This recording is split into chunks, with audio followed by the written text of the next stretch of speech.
الحمدللہ آج اس اسٹیج پر اس جلسے کی سرپرستی فرماتے ہوئے نواز قوم و ملت حضرت علامہ مولانا غیاث الدین صاحب قبلہ مدازلہ العالی والنورانی صدر المدرسین مدرسہ چھتونا اور ان کے بالکل ہی بغل میں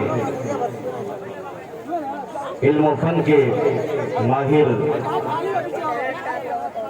علم کے سمندر حضرت علامہ و مولانا انوار احمد صاحب قبلہ صدر المدرسین مدرسہ عزیزیہ مظہر نچرول بازار، پھر میرے بالکل بغل میں دیکھ رہے ہیں حضرت علامہ مولانا ضیاء الدین صاحب قبلہ پرنسپل مدرسہ مٹھورا، پھر کئی پرنسپل کئی صدر المدرسین علامہ لیاقت صاحب قبلہ جو مدرسہ ہرپورہ کے پرنسپل مولانا طیب علی صاحب قبلہ علیمی مدرسہ مصرولیہ کے پرنسپل، اچھے علماء اس اسٹیج پہ تشریف فرما ہیں جن علماء کے چہروں کی زیارت کریں اور ایک بڑا پرانا شعر جو اپنے آن بان شان کے ساتھ اسٹیج پہ تشریف فرما ہے،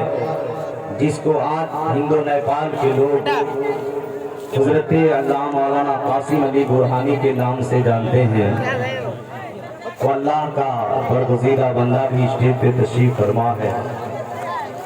اور ابھی میرے بعد حافظ احادیث کثیرہ علامہ شیر محمد صاحب قبلہ کی ہم زیارت بھی کریں گے اور ان کی پیاری پیاری باتوں سے لطف اندوز بھی ہوں گے۔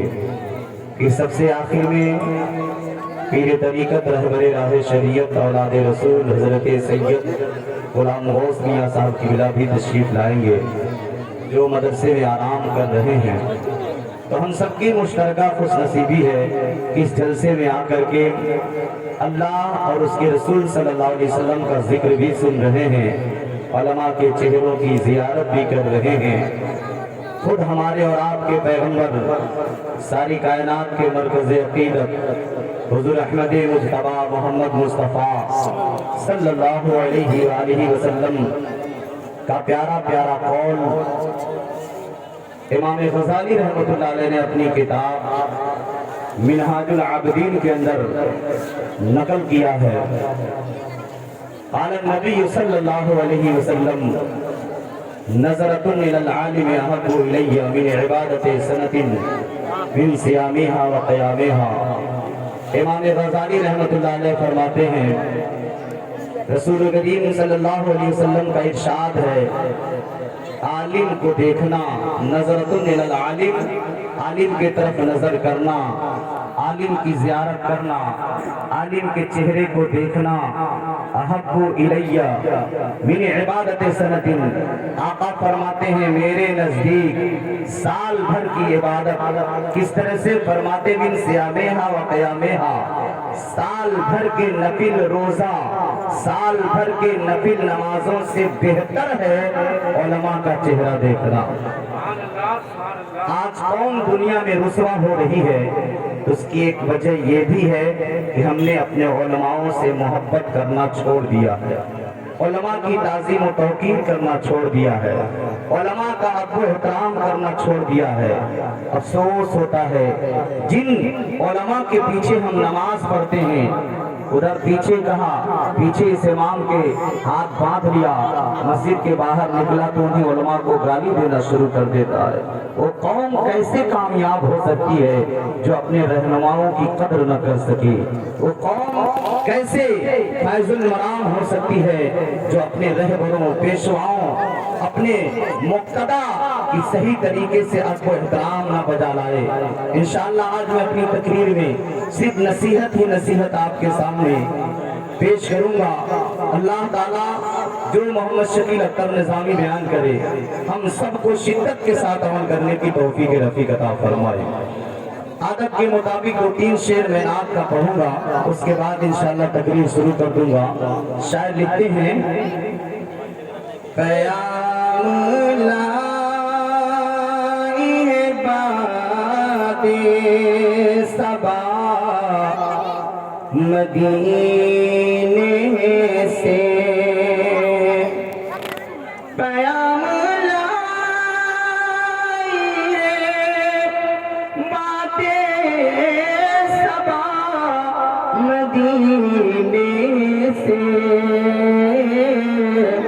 رحمتوں کی اٹھی ہے گھٹا مدینے سے رحمتوں کی اٹھی ہے گھٹا مدینے سے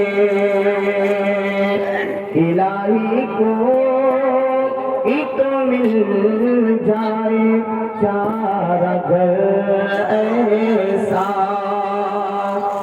الہی کوئی تو مل جائے چارہ گھر ایسا ہمارے درد کی لا دے دوا مدینے سے ہمارے درد کی لا دے دوا مدینے سے سوال سکن کی رین ہو گئے بے خود سوال کیسا نکیرین ہو گئے بے خود جب آئی قبر میں ٹھنڈی ہوا مدینے سے جب آئی قبر میں ٹھنڈی ہوا مدینے سے نبی کی نعت پڑھنا صحابہ کی سنت ہے نبی کی نعت پڑھنا اللہ کی سنت ہے اور علماء اہل سنت تشریف فرما ہے ان کی قدموں کو چومتے ہوئے محمد شکیل اختر نظامی آپ کو پیغام دینا چاہتا ہے کہ رسول گرامی وقار صلی اللہ علیہ وسلم کے دربار کے ایک شاعر ہیں جن کو پوری دنیا کے لوگ حضرت حسان بن ثابت کے نام سے جانتے پہچانتے مانتے ہیں اور مدارس اسلامیہ میں ایک کتاب پڑھائی جاتی ہے جس کتاب کا نام ہے اظہار العرب وہ اظہار العرب حضرت حسان بن ثابت کی شاعری سے شروع ہونے والی کتاب ہے حضرت حسان بن ثابت لکھتے ہیں نبی کی تعریف و توصیف میں لکھتے ہیں نبی کے نعت لکھتے ہیں نبی کی شان میں لکھتے ہیں اور کیا لکھتے ہیں جو پورے ان کے اشعار ہیں ایک شعر میں آپ کے سامنے رکھتا ہوں حضرت حسان بن ثابت لکھتے ہیں وَشَقَّ لَهُ مِنْ اسْمِهِ لِيُجِلَّهُ فَذُو الْعَرْشِ مَحْمُودٌ وَهَذَا مُحَمَّدٌ حضرت حسان بن ثابت نبی کی تعریف میں اپنی زبان کو کھولتے ہیں اور لکھتے ہیں کہتے ہیں وَشَقَّ لَهُ مِنْ اسْمِهِ کہ اللہ نے ان کے نام کو نبی کے نام کو اپنے نام کے ساتھ مشتق کر لیا ہے اپنے نام کے ساتھ ملا لیا ہے اپنے نام کے ساتھ جوڑ لیا ہے وَشَقَّ لَهُ مِنْ اسْمِهِ نبی کے نام کو اللہ نے اپنے نام کے ساتھ ملا لیا ہے شک کر لیا ہے کیوں فرماتے ہیں لِيُجِلَّهُ تاکہ ان کی تعظیم ان کا مرتبہ اور بڑھ جائے ان کا رتبہ اور بڑھ جائے فَذُو الْعَرْشِ مَحْمُودٌ عرش والا محمود ہے وَهَذَا مُحَمَّدٌ اور یہ محمد ہے اب علامہ اب حضرت حسان بن ثابت کے تھوڑا سب کو ملاحظہ کریں کہ پیغام دینا چاہتے ہیں اے دنیا والو عرش والا محمود ہے اور یہ محمد ہے اللہ کو محمود کہا نبی کو محمد کہا اب اللہ محمود ہے نبی محمد ہے محمود بھی اس میں مفعول ہے محمد بھی اس میں مفعول ہے لیکن فرق یہ ہے کہ محمود مجرد ہے اور محمد مزید فی ہے لیکن غور کریں اللہ حضرت حسان بن ثابت نے کیسا ایک قانون دیا ہے فرماتے سنو جو علم سخت سے واقفیت رکھنے والے ہیں جو علماء رہنمائی فرماتے ہیں میرے سر پر ہاتھ رکھ کر کے دعائیں دیتے ہیں فرماتے ہیں محمد شکیل اختر نظامی اللہ تجھے دنیا میں کامیاب بنائے عقبہ میں کامیاب بنائے قبر میں کامیاب بنائے میدان محشر میں کامیاب بنائے دیکھیں محمود بھی اس میں مفعول ہے، محمد بھی اس میں مفعول ہے۔ محمود میں 5 حرف ہے، محمد میں 4 حرف ہے، لیکن وہ مجرد ہے، یہ مزید فی ہے۔ علماء تشریف فرما ہے، میرے استاذ کے برابر ہے، علامہ غیاث الدین صاحب قبلہ، علامہ انوار احمد صاحب قبلہ، علامہ قاسم علی برہانی صاحب قبلہ۔ تو محمود بھی اس میں مفعول ہے، محمد بھی اس میں مفعول ہے۔ عرش والا محمود ہے، یہ محمد ہے، اس میں بھی کچھ 5 حروف، اس میں 4 حروف۔ فرق یہ ہے کہ محمود میں واو ہے، محمد میں واو نہیں۔ محمود میں واو ہے، محمد میں واو نہیں ہے۔ اور واو کہتے ہیں حرف علت کو، یہ علماء سمجھتے ہیں، طلبہ بیٹھے ہیں بہت زیادہ، طلبہ تشریف فرما ہے، وہ بھی سمجھتے ہیں واو کہتے ہیں حرف علت کو۔ اب یہاں حسان بن ثابت نے مراد کیا لیا ہے؟ حرف علت سے مراد کیا ہے؟ تشبیہ کدھر ہے؟ استعارہ کدھر ہے؟ اللہ اکبر! میں کتاب پڑھ رہا تھا، حافظ ابو نعیم علیہ رحمت و رضوان کی دلائل النبوہ، محشی نے بڑا اچھا عنوان دیا اور محشی نے بڑے اچھے انداز میں محمود اور محمد کی تشریح کی ہے۔ کہتے ہیں محمود میں واو ہے جو حرف علت ہے، اور علت کہتے ہیں بیماری کو، علت کہتے ہیں بیماری کو۔ ایک ذہن دینا چاہتے ہیں اے دنیا والوں، محمود کو، محمود جس میں حرف علت ہے، ایک بیماری ہے، وہ بیماری کفر کی ہے، وہ کفر کی بیماری والا دنیا میں جہاں کہیں ہوں گے، کفر کی بیماری والے اللہ کو مانیں گے، کفر کی بیماری والے رب کو مان سکتے ہیں، منافق رب کو مان سکتے ہیں، یہودی رب کو مان سکتے ہیں، نصرانی رب کو مان سکتے ہیں۔ تو جس کے اندر حرف علت ہے اس کو کفر کی بیماری والے مان سکتے ہیں، گمراہیت کی بیماری والے مان سکتے ہیں، اور عناد کی بیماری والے مان سکتے ہیں۔ محمد میں حرف علت نہیں ہے، رب کو تو سب مانیں گے لیکن محمد کو وہی مانیں گے جن کے اندر کفر کی بیماری نہیں ہے۔ محمد کو ہی مانیں گے جن کے اندر کفر کی بیماری نہیں ہوگی۔ اب غور کریں، محمد دنیا میں آ رہے ہیں، اسی کفر کی بیماری کو مٹانے کے لیے آ رہے ہیں، اسی کفر کی بیماری کو مٹانے کے لیے آ رہے ہیں، بندوں کو رب سے ملانے کے لیے آ رہے ہیں۔ تو حسان بن ثابت کہتے ہیں عرش والا محمود ہے اور یہ محمد ہے، حالانکہ دونوں اس میں مفعول ہے۔ اب غور کریں، وہ محمد آ رہا ہے دنیا میں، اس محمد کی آمد ہو رہی ہے، تو ہمارے نبی خود کہتے ہیں اول ما خلق اللہ نوری، سب سے پہلے اللہ نے میرے نور کو پیدا کیا ہے۔ لیکن یہی پہ میں آپ کو ذہن دینا چاہوں، اول ما خلق اللہ نوری صرف یہی حدیث نہیں ہے، اس کے مقابلے میں اور بھی حدیثیں ہیں۔ ایک حدیث میں اور آپ کو سناتا ہوں، آقا فرماتے ہیں اول ما خلق اللہ القلم، اللہ نے سب سے پہلے قلم کو پیدا کیا۔ ایک اور حدیث میں جوڑتا ہوں، آقا فرماتے ہیں اول ما خلق اللہ العرش، اللہ نے سب سے پہلے عرش کو پیدا کیا۔ ایک اور حدیث میں جوڑتا ہوں، نبی کریم فرماتے ہیں اول ما خلق اللہ العقل، آقا فرماتے ہیں کہ سب سے پہلے اللہ نے عقل کو پیدا کیا۔ ایک اور حدیث میں اس کے ساتھ ضم کرتا ہوں، نبی فرماتے ہیں اول ما خلق اللہ اللوح، سب سے پہلے اللہ نے لوح کو پیدا کیا۔ اب اعتراض پیدا ہوتا ہے کہ سب سے پہلے نور مصطفیٰ پیدا ہوا، یا سب سے پہلے اللہ نے عقل کو پیدا کیا، یا سب سے پہلے اللہ نے قلم کو پیدا کیا، یا سب سے پہلے اللہ نے لوح کو پیدا کیا، یا سب سے پہلے اللہ نے عقل کو پیدا کیا۔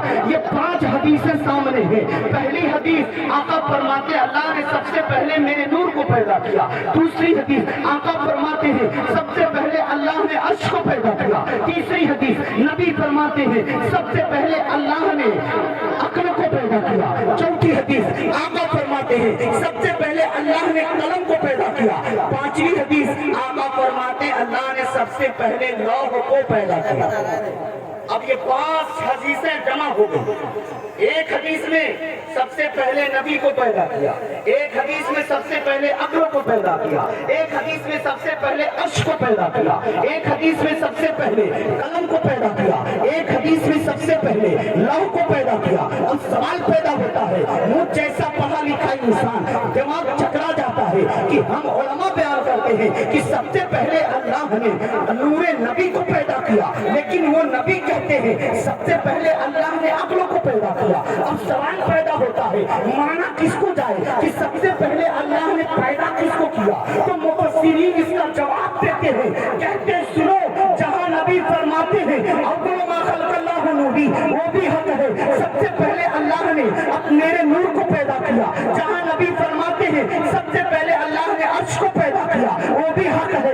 جہاں نبی فرماتے ہیں اللہ نے سب سے پہلے قلم کو پیدا کیا, وہ بھی حق ہے. جہاں نبی فرماتے ہیں سب سے پہلے اللہ نے عرش کو پیدا کیا, وہ بھی حق ہے. جہاں نبی کہتے ہیں سب سے پہلے اللہ نے قلم کو پیدا کیا, وہ بھی حق ہے. لیکن آپ جیسے کوئی کہہ سکتا محمد شکیل اختر نظامی سب کی سب حدیثیں حق کیسے؟ ایک کو پہلے ماننا پڑے گا. لیکن یہاں تو پانچ حدیثیں ہیں اور پانچوں حدیثوں سے پتا ہے پہلی حدیث میں نور مصطفیٰ پہلے, اس کے بعد حدیث میں عقل پہلے, پھر حدیث میں عرش پہلے, پھر حدیث میں عقل پہلے, پھر حدیث میں لوح پہلے, پھر حدیث میں قلم پہلے. تو پہلے کس کو مانا جائے؟ تو مفسرین بڑی اچھی تفسیر فرماتے ہیں, محدثین فرماتے ہیں, ایسے ایسے علماء جواب دیتے ہیں محمد شکیل اختر تجھے گھبرانے کی ضرورت نہیں ہے, تیرے سر پہ ہاتھ رکھنے والے ہم علماء موجود ہیں, تو گھبرا نہیں. سارے حدیثیں اپنی جگہ درست ہے اور سب کا مفہوم بھی درست ہے, سب کا مطلب بھی درست ہے. اب نبی نے جو فرمایا ہے کہ ساری حدیثیں اپنے بارے میں فرمایا, ساری حدیثیں اپنے بارے میں فرمایا. یا رسول اللہ آپ نور ہیں یہ تو ہم مان لیے, لیکن آپ عرش کیسے؟ یا رسول اللہ آپ لوح کیسے؟ یا رسول اللہ آپ قلم کیسے؟ یا رسول اللہ آپ عقل کیسے؟ تو آقا علیہ السلام کے دیوانے بڑے بڑے علماء اس کا جواب دیتے ہیں. نبی نے فرمایا اول ما خلق اللہ نوری, سب سے پہلے اللہ نے میرے نور کو پیدا کیا. حقیقت میں سب سے پہلے نبی کے نور کو اللہ نے اپنے نور سے پیدا کیا, لیکن اللہ نبی فرماتے ہیں اول ما خلق اللہ العقل, سب سے پہلے اللہ نے عقل کو پیدا کیا. اور فقہائے کرام فرماتے ہیں عقل کل سے مراد حضرت جبریل امین ہے, عقل کل سے مراد حضرت جبریل امین ہے. لیکن جب معراج کی رات آقا چلے ہیں سدرا کے آگے بڑھنا ہوا تو جبریل نے کہہ دیا یا رسول اللہ میں آگے نہیں بڑھ سکتا, اس کے آگے جانا آپ کا پاور ہے, آپ کی قوت ہے, آپ کا مرتبہ ہے, کہ آپ کی شان ہے, اس سے آگے میں نہیں جا سکتا. نبی اس کے آگے بڑھے جہاں جبریل کی عقل مار کھا گئی, جہاں جبریل دم توڑ دیے, پتا چلا عقل کل جبریل نہیں بلکہ عقل کل مصطفیٰ ہے, عقل کل مصطفیٰ ہے. نبی کی پیاری حدیث ہے سب سے پہلے اللہ نے عرش کو پیدا کیا, یہ بھی نبی اپنے بارے میں فرماتے ہیں. عرش سے مراد یہاں بلندی ہے, عرش سے مراد یہاں بلندی ہے, عرش سے مراد وہ عرش نہیں ہے بلکہ عرش سے مراد یہاں بلندی ہے. نبی فرماتے ہیں سب سے پہلے اللہ نے عرش کو پیدا کیا. تو نبی کتنے بلند ہیں آپ اندازہ لگاؤ. جب معراج میں نبی چلے ہیں, جب نبی بلند ہوئے, کعبہ نیچے رہ گیا, نبی بلند ہوئے, پہلا آسمان نیچے رہ گیا, نبی آگے بڑھے, دوسرا آسمان نیچے رہ گیا, نبی آگے بڑھے, تیسرا آسمان نیچے رہ گیا, نبی آگے بڑھے, چوتھا آسمان نیچے رہ گیا, نبی آگے بڑھے, پانچواں آسمان نیچے رہ گیا, نبی آگے بڑھے, چھٹا آسمان نیچے رہ گیا, نبی آگے بڑھے, ساتواں آسمان نیچے رہ گیا, نبی آگے بڑھے, سدرا نیچے رہ گیا, نبی آگے بڑھے, عرش نیچے رہ گیا, نبی راہ کا مقام میں پہنچ گئے, نبی راہ مقام میں پہنچے تو پتا چلا عرش وہ عرش نہیں بلکہ عرش تو ہمارا نبی ہے,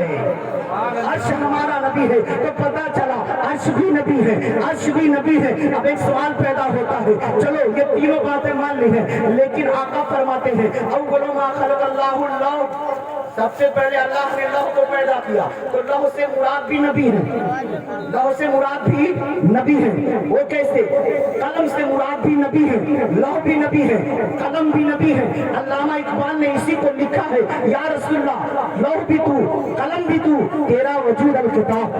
لوح بھی تو, قلم بھی تو, تیرا وجود الکتاب. لوح مصطفیٰ لوح بھی ہے, مصطفیٰ قلم بھی ہے, مصطفیٰ ہی قلم بھی ہے, مصطفیٰ لوح بھی ہے. اب سوال پیدا ہوتا ہے ایک ہی چیز تختی بن جائے, ایک ہی چیز قلم بن جائے, ایسے کیسے مانا جا سکتا ہے؟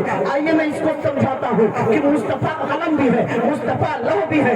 قلم سے لکھا جاتا ہے اور تختی پہ لکھا جاتا ہے. تختی کا کام ہے فیض لینا, قلم کا کام ہے فیض دینا, قلم کا کام ہے فیض دینا, تختی کا کام ہے فیض لینا. تو میرے آقا لوح بھی ہے, میرے آقا قلم بھی ہے. تو سنو مسلمانوں, میرے آقا تختی ہے, میرے آقا فیض لیتے بھی ہے, میرے آقا قلم ہے, میرے آقا فیض دیتے بھی ہے. وہ کیسے؟ جب رب سے لینا ہوتا ہے, جب رب سے لینا ہوتا ہے تو نبی لوح بن جاتے ہیں, جب امت کو دینا ہوتا ہے نبی قلم بن جاتے ہیں.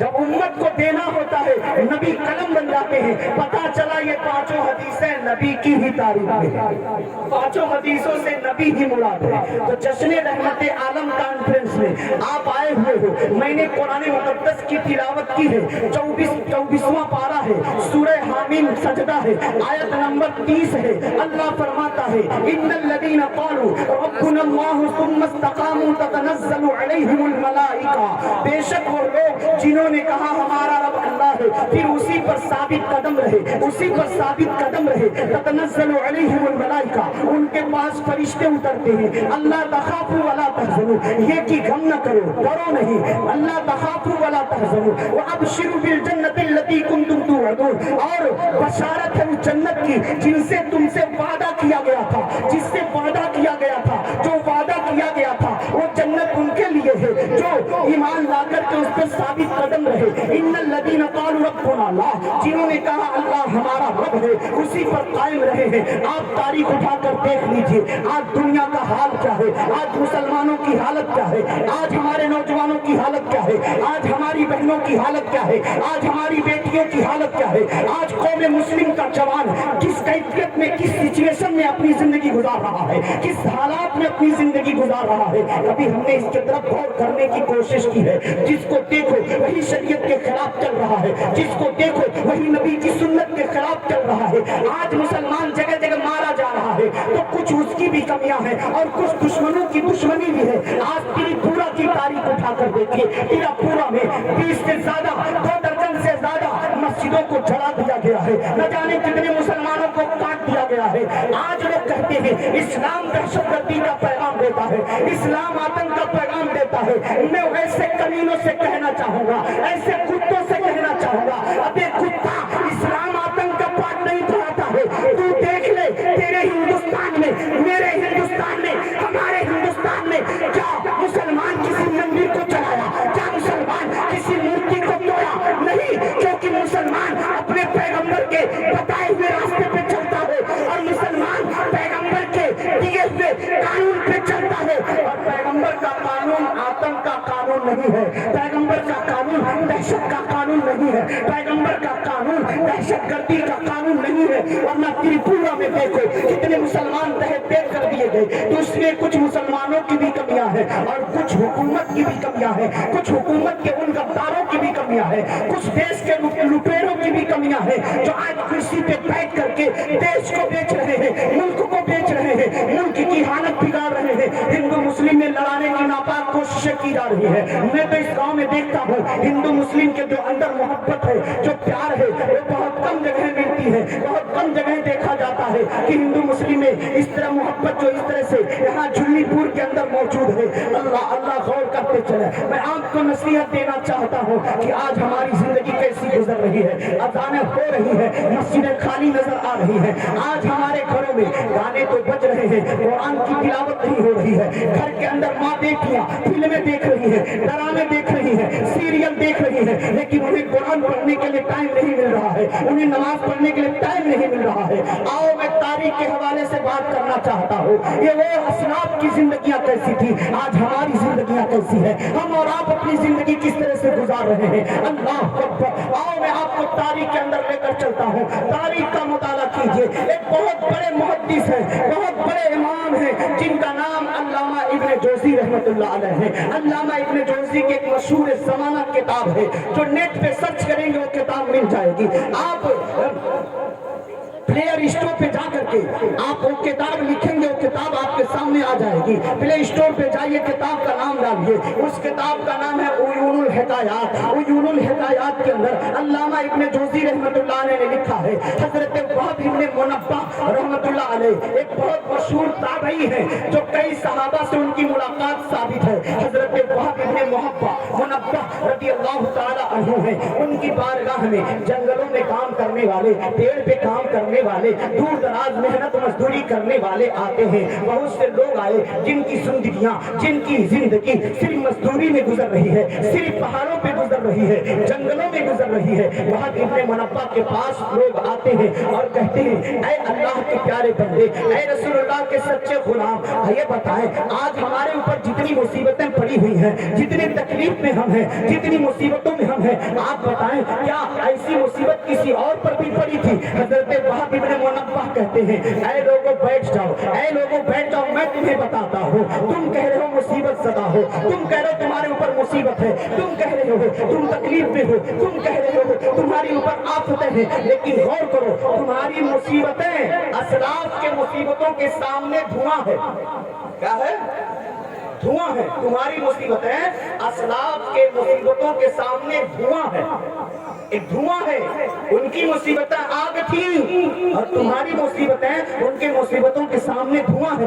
لوگوں نے کہا حضور کیا ہم سے بھی زیادہ مصیبتیں کسی کو پڑی ہیں؟ ہم سے بھی زیادہ کوئی لوگ تباہ ہوئے؟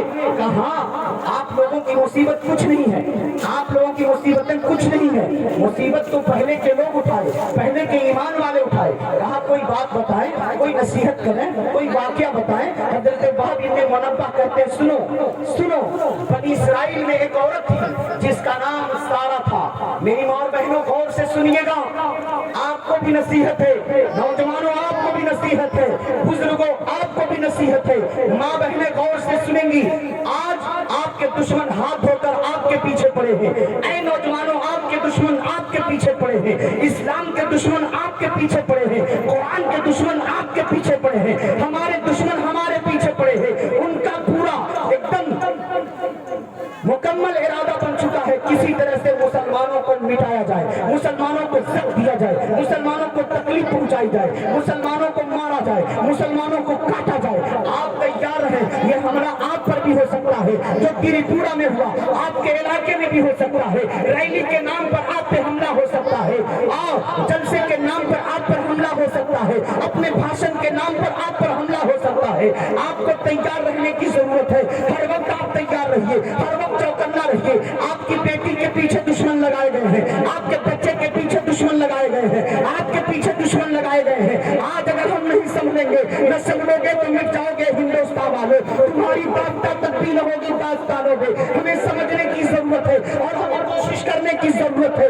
دیکھو اور کہتے ہیں وہب ابن منبہ, میری ماں بہنوں غور سے سنو, آپ سبھی لوگ سنو. وہب ابن منبہ کہتے ہیں بنی اسرائیل میں ایک عورت ہے جس کا نام سارہ ہے. سارہ, اور اس زمانے کا جو بادشاہ ہے اتنا بڑا ظالم تھا, اتنا بڑا سفاک تھا, اتنا بڑا وہ بدماش تھا کہ جتنے مسلمان رہتے تھے, جتنے اسلام والے تھے, سب کو زبردستی کہتا تھا خنزیر کا گوشت کھاؤ ورنہ تمہیں کاٹ دیا جائے گا,